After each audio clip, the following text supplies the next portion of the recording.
आप सभी को जय मसीह की गुड मॉर्निंग। सुबह के समय स्वागत है आप सभी का।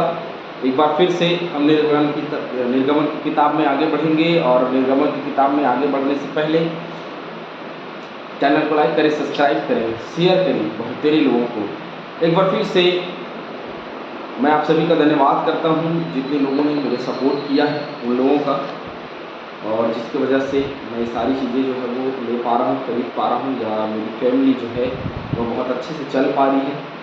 और ये सब आप लोगों की मदद और आप सब लोगों के दिए जाने के हृदय से मेरा घर जो है वो अति आनंदित रूप से चल रहा है।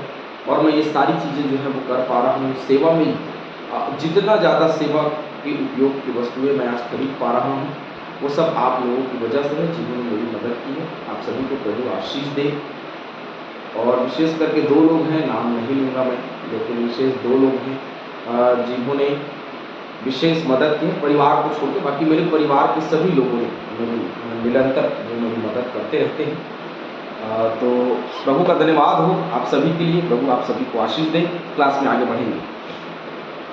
फसह के पर्व की विधियां हमने देख ली, लेकिन अभी एक और विधि है जो फसह के पर्व की और विधियों को हम देखेंगे और देखेंगे कि कैसे 12वें अध्याय उसके 43 पद में कुछ और विधियां हैं जो लिखी हुई हैं, उसको हम देखेंगे। पढ़ते हैं। फिर यहोवा ने मूसा और हारून से कहा। फिर यहोवा आया और मूसा और हारून से उसने कहा, पर्व की विधि यह है, कोई परदेशी उसमें से ना खाए। देखिए, पर्व की विधियां जैसे हमने बताई और उसमें एक और विधि शामिल हुई, और वो विधि है कि कोई भी परदेशी इसमें से ना खाए, केवल तुम्हारे अंडर के लोग ही उसको खाएं। परदेशी में से कोई भी उसमें से ना ले। जो परदेशी हो, जो आपके यहाँ मेहमान हो, उसमें से कोई भी ना खाए, स्पष्ट रूप से, है ना। पर अब ये एक सवाल उठता है कि भाई यहाँ परदेशियों को खाने के लिए मना किया गया है, तो यीशु मसीह के मांस और लोहू में से हम कैसे खाएं? तो उसमें से हम खा सकते हैं, नहीं खा सकते? तो यही नियम कई चर्चों में भी शामिल हो गया है कि बाहर के चर्च के लोग नहीं खाएंगे, दूसरे चर्च के लोग नहीं खाएंगे, हमारे चर्च के मेंबर ही उसमें हाथ डालेंगे।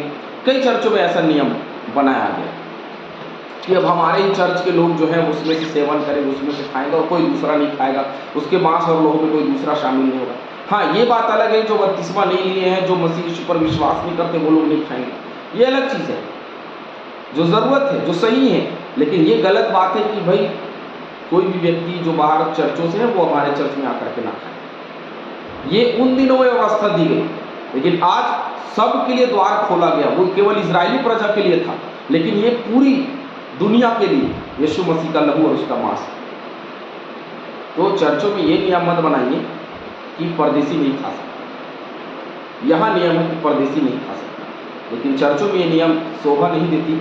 इसलिए भी शोभा नहीं देती क्योंकि मसीह यीशु जो है वो सबके लिए, और परमेश्वर यहोवा इजरायली प्रजा के लिए, मतलब वो इजरायली प्रजा के विशेष था, और दूसरे जो है अपने मार्ग पर चल रहे थे।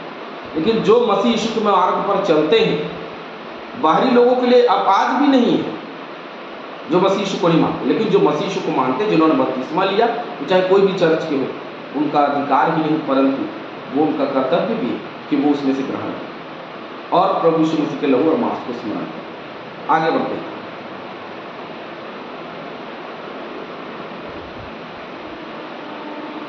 यशायाह 14 का 1 पढ़ते हैं। चलिए,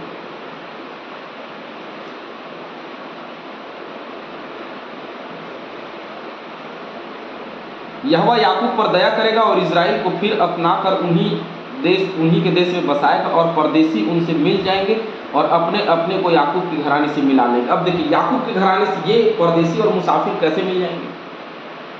अभी तो यहाँ अलग है ना, वहाँ कैसे मिलेंगे? यीशु मसीह के लहू की वजह से। स्पष्ट है वचन से। और एक वचन देख लेते। चलिए, कुछ और वचनों को देखेंगे।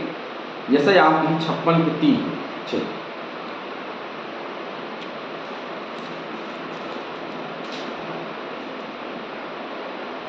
जो परदेशी यहोवा से मिल गए हैं वे ना कहें कि यहोवा हमें अपनी प्रजा से निश्चय अलग करेगा, और खोजे भी ना कहें कि हमको तो सूखे। तो ये अलग नहीं करेगा क्योंकि वो उनसे मिले हुए, मिल गए हैं परदेशी आकर। और यीशु मसीह ने सबको मिला लिया है, तो वो अलग नहीं है, याकूब के घराने में से, और वो ग्रहण कर सकते। लेकिन यहाँ परदेसी ना खाए। पर जो किसी का मोल लिया हुआ दास हो, पर जो मोल लिया हुआ दास हो और तुम लोगों ने उसका खतना किया हो, वह तो उसमें से खा सकेगा। अब लीजिए, यहाँ खतने की बात है, वहाँ बपतिस्मा की बात है। जो बपतिस्मा लिया हुआ है वो खा सकता है, उसको खिलाना पड़ेगा।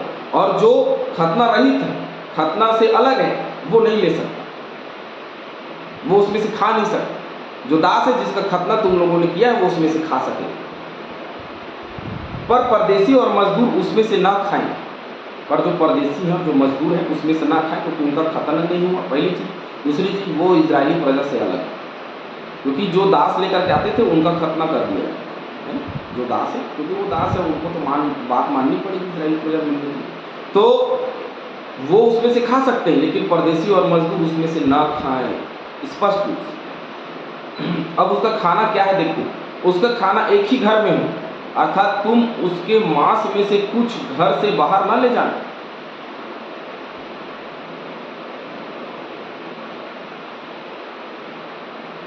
एक ही जगह में हो, एक ही घर में हो। वो जो मेमने को मारोगे और मेमने को मार करके जो खाओगे फसह के पर्व के दिनों में, उसका क्या करना, वो घर के अंदर ही मारा जाए, वहीं काटा जाए, वहीं खाया जाए। वो घर से बाहर नहीं ले जा सकते, मतलब सब्जी बांट नहीं सकते, बगल के पड़ोसी को दे नहीं सकते। जो घर के अंदर है वो उसमें से खाएं, जो घर के बाहर है हम उसमें जाकर दे नहीं सकते। यदि लिखा है ना पड़ोसी को शामिल करें, तो शामिल करें, तो शामिल है तो एक ही घर पे रहे, स्थान एक ही घर पे रहें, और एक ही घर पे, एक ही स्थान पे, एक ही बर्तन से बनाए और उसी में से खाएं। और क्योंकि उसको क्या भून के खाना होता था, तो भून के खाना, भूंजा गया, भूंजने के बाद में फिर खड़े हो जाइए, तैयार हो जाइए बिल्कुल, और तैयार होकर के लाठी ले लीजिए, जूती पहन लीजिए, कमर बंड बांध लीजिए, और उसके बाद में फुर्ती के साथ, तेजी के साथ में खाइए, बहुत ताकत के साथ, आराम से सुस्तों की तरह नहीं, क्योंकि परमेश्वर यहोवा तैयारी, ताकत, सामर्थ पर विश्वास करते हैं, क्योंकि वो हमको ताकत, बल देता है। वही हमारा ताकत, वही हमारा ढाल है, और लाठी वचन है। तो उसको अपने साथ में लीजिए और उसके बाद में फिर खाइए वचन। हालेलुया।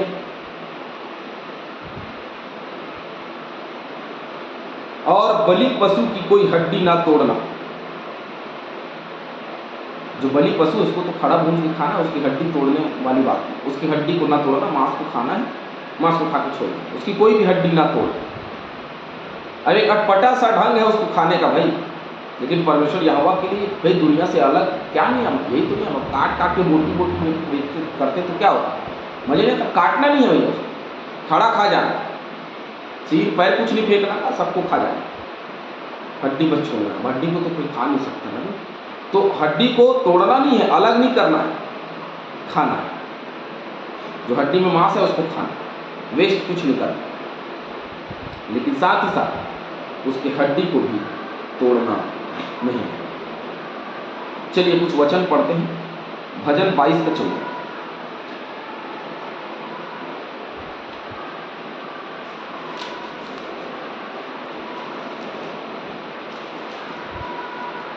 मैं जल की नाई बह गया और मेरी सब हड्डियों के जोड़ उखड़ गए, मेरा हृदय मोम हो गया, वह मेरी देह के भीतर पिघल गया।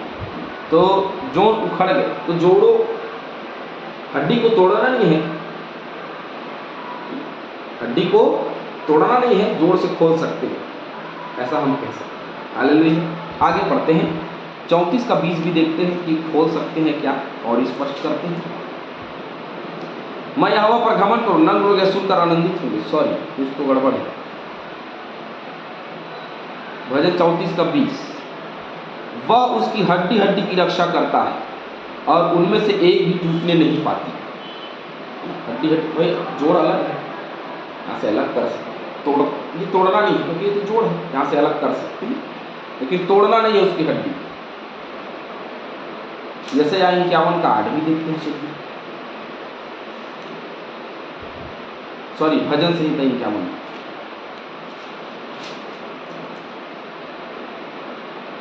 मुझे हर्ष और आनंद की बातें सुना, जिससे जो हड्डियाँ तूने तोड़ डाली हैं वे मगन हो जाएं।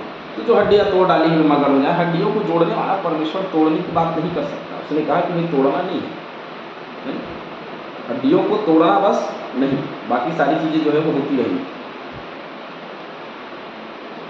पर्व का मानना इजराइल की सारी मंडली का कर्तव्य है। पर्व का मानना सारी इजराइल मंडली का कर्तव्य है। ये कर्तव्य है जो यहोवा के दिन का वो धन्यवाद करना है। सचमुच में ये कर्तव्य ही है। यहेजकेल 44 का 7 पढ़े। और यदि कोई परदेशी तुम लोगों के संग रहकर यहोवा के लिए पर्व को मनाना चाहे तो वह अपने यहाँ के सब पुरुषों का खतना कराए। अब देखिए, इसने पहले रास्ता बताया कि भाई कोई परदेशी शामिल ना हो, पर उसने दूसरा रास्ता बताया यदि कोई परदेशी शामिल होना चाहता है तो खतना। वैसे ही बपतिस्मा कोई भी व्यक्ति हम शामिल कर सकते हैं, लेकिन बिना बपतिस्मा के नहीं। उसकी व्यवस्था देशी और तुम्हारे बीच में रहने वाले परदेशी दोनों के लिए एक ही हो।